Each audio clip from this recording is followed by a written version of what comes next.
my goodness, you can't even make this up. Some of my wildest fantasies are coming true.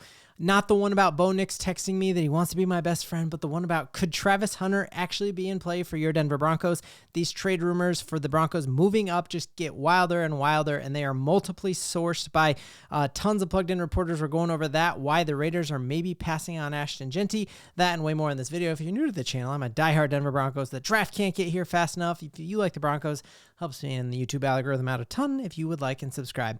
So the big news of today is that we are now seeing not just Adam Schefter, but we are seeing all of these different reporters from different networks who have different sources inside of Broncos Park, all saying that the Broncos are looking to move up. And the interesting thing here is that you see Albert Breer came out and said, hey, the only team that I actually see looking to move up is the Denver Broncos. He came out and said until yesterday, like meaning up until yesterday, the Denver Broncos were the only team that I could find who were actively exploring trading up. Not what everyone is saying that George Payton just calls every GM, but actively looking to move up. And then what you hear is on Pat McAfee, you hear a report here that both the New York Giants and the Cleveland Browns are receiving calls and they're listening to calls. So if the Broncos are the only team trying to move up and you have picks 2 and 3 are the ones who are getting calls and listening to calls, all of that is leading folks inside of Broncos country to be like, oh my goodness, the thing we all said, well, Travis Hunter would be the best Bronco like receiver and cornerback. Like this would be incredible.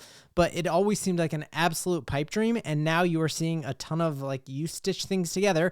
And that seems very, very plausible. Now, folks are automatically writing this off and saying that this is Sean Payton throwing out smoke screens like he did last year, but this is totally different than what he did last year. Last year, he went out on a microphone and gushed about his meeting with J.J. McCarthy. He then had George Payton do the same thing. This is very different that you're waiting till the last second and you're talking to 4 different reporters and having them leak it. It's sure it could be a smoke screen to try to get, I don't know, somebody else to draft Travis Hunter, but to me, this does not feel like smokescreen season whatsoever, and it has me wildly, wildly excited.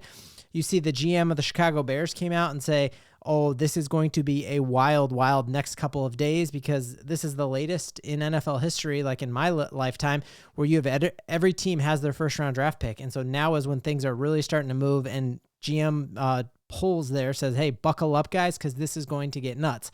So what we're seeing here is like, I think everyone, as soon as we heard that the Giants and the Browns are listening to calls and the Broncos are the only team calling up, we all just started like losing our mind and being excited. We remember Travis Hunter multiple times. He was on a Twitch stream talking about how he wanted to be in Colorado the rest of his life. Then he hopped on this podcast and said, I wish I could go to the Broncos just to stay in Colorado because so much. So he wishes he could go to the Broncos because he wants to stay in Colorado. 300 Days of Sun. You got the best owner in sports. You got a Hall of Fame coach. You got Bo Nix, who is hitting his stride, and we are in a Super Bowl window. This could be absolutely bonkers. He wants to come here.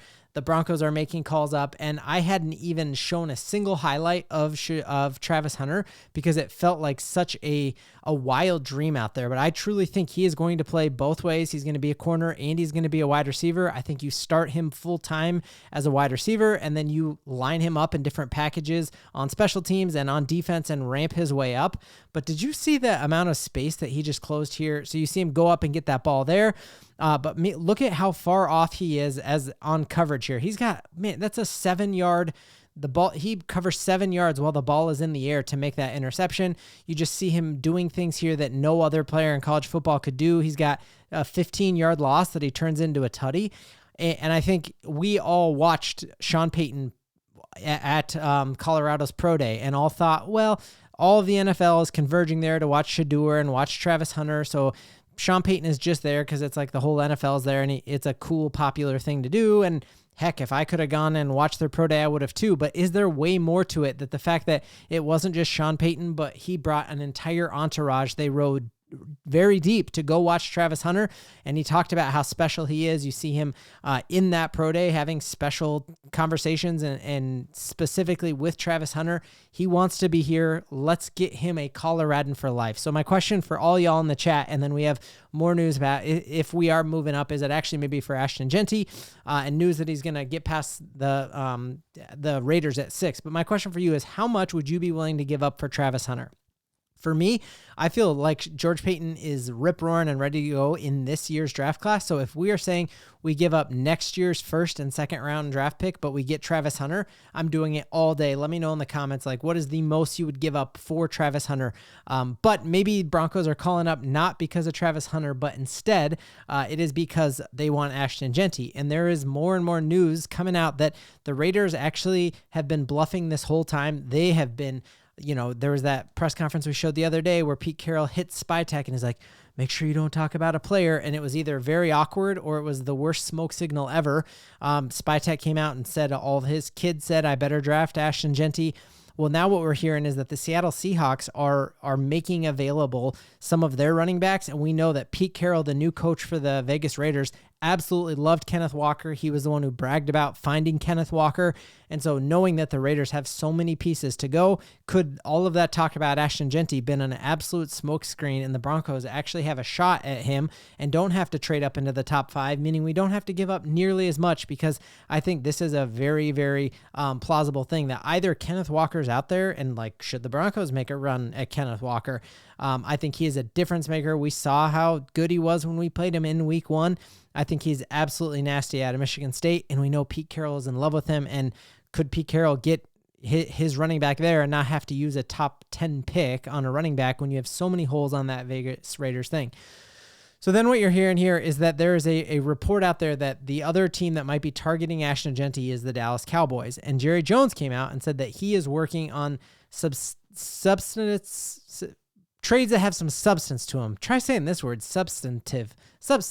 I'm a director of communications in my real world. So he came out and said they have real talks about a trade with a player. And so now you are hearing that, man, if Ashton Jeanty makes it past the Vegas Raiders, might the Broncos be trading up to the Dallas Cowboys? And when you're hearing that, folks are saying, we know the Cowboys were very high and one of the teams that inquired upon Courtland Sutton several years ago. This is all just getting absolutely crazy. I don't think the draft can get here fast enough. Let me know in the comments, how would you feel about trading Courtland Sutton if it meant we landed Ashton Jeanty? Do you think that's too short-sighted? I feel like this receiver room that I feel fantastic about, Courtland Sutton is a pivotal part of that. And Sean Payton came out and said, hey, Courtland Sutton is a great player and a great leader. We saw that when it came to deep shots, he leads the league. He's better than your favorite receiver. He's better than Justin Jefferson. He's better than Jamar Chase when it comes to deep explosive plays. We know him and Bo Nix courtside at Denver Broncos games. So it would kind of bum me out to lose Courtland Sutton, but it would just be incredible if we came out of this draft with either Ashton Jeanty or Travis Hunter. Could all be a pipe dream, and the Sean Payton is throwing up tons of smoke signals, hoping that the player he wants falls to us at 20. Some folks love chaos and love just adding to all the drama because Sean Payton knows that he is playing ping pong while everybody else is playing chess. And can't wait for the draft. Broncos country, we've got a ton to. Bo leaving.